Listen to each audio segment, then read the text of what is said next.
Hello everyone, welcome back to my mini blog. आज के mini blog की starting हो रही है शाम के टाइम से, शाम के नहीं रात के टाइम से।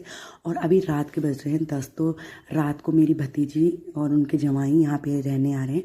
तो मैं बता रही हूँ इधर को गाड़ी को इधर को लगा देते हैं। और फिर उसके बाद ये सब रात में 1 घंटा करीब ये मौसी के साथ खेली होगी छोटी बच्ची। फिर वो भी थक पिट गए थे, सुबह के चले थे वो 5 बजे, तो नींद भी आ रही होगी। फिर मैंने उनको बोला कि आप लोग सो जाओ। फिर सुबह उठते ही वही हम उसके साथ इतना खुश हो रहे थे ना, अच्छा लग रहा था मुझे उसके साथ में। फिर मैंने आलू के पराठे वगैरह बनाए सब। वो खाने के बाद फिर गुड्डू ने सैंडविच बनाया। फिर उसके बाद मैंने बना दी चाय और पकौड़ी, जो कि किसी ने भी नहीं खाए, बस मेरी भतीजी ने खाए। और जवाई की तबीयत उतनी ठीक नहीं थी तो उन्होंने नहीं खाए। फिर मैंने बस बना करके ऐसे ये दोनों ने ही खाई, निक ने और कोको ने ही। तो फिर उसके बाद हमारी जवाई जी भी और बिटिया भी चली गई। फिर मैं उनको छोड़ने के लिए नीचे गई और वो भी गए हैं करीब दोपहर में 1 बजे। वो खाना भी नहीं खाया ना ही ढंग से, मतलब यही रहता है एक दिन के लिए आओ तो जाना है करके। तो फिर वो लोग भी चले गए। फिर मैंने उसके बाद, क्योंकि सारा काम ऐसे था, मैं सुबह नाश्ता ही बना दिया था, सीधा झाड़ू पोछा भी नहीं करा था मैंने। मतलब उनके साथ ही ऐसे ही बैठ गई थी, या तो साथ में कोई रहे ना तो ठीक रहता है, वो बातें करने के लिए हो जाता है।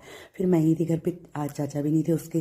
फिर मैंने झाड़ू पोछा, सारे कमरे इतने गंदे कर देते हैं ना मेरे बच्चे, तो पूछो मत। डेली का काम है मेरा ये सब।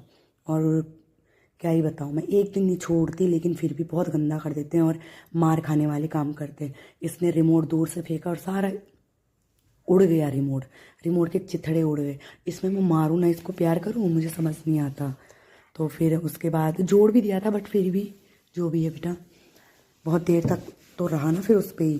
फिर उसके बाद शाम के टाइम में हमारे यहाँ पे जहाबीर बाबा का मंदिर है, तो वहाँ पे किसी की मन्नत पूरी हुई होगी तो उन्होंने कीर्तन करवाए थे। तो फिर मैं शाम के टाइम वहाँ पे चली गई। और आप सभी को अंतर्राष्ट्रीय महिला दिवस की ढेर सारी शुभकामनाएं एवं बधाई। तो हम लोगों ने यहाँ पे कीर्तन भजन करे और साथ में जहाबीर बाबा के जयकारे लगाए, ये सब। और उनकी मनोकामना पूर्ण हुई होगी, जिसकी भी होती है वो यहाँ पे, मतलब हमेशा कीर्तन वगैरह भंडारा भी होता है यहाँ पे बहुत। और फिर मैं भी कराऊंगी यहाँ पे किसी दिन कीर्तन भजन। अभी तो आजकल बिजी हूँ, लेकिन किसी दिन जब अपने घर में पूजा कर लूँगी उसके बाद एक दिन यहाँ पे ज़रूर करूँगी, क्योंकि पहले मैं यहीं पे किराए पे भी रहती थी। और उसके बाद लिया हमने प्रसाद और आ गई मैं घर को। मिलती हूँ नेक्स्ट डे। बाय। जय श्री राम। जय श्री राम। बाय।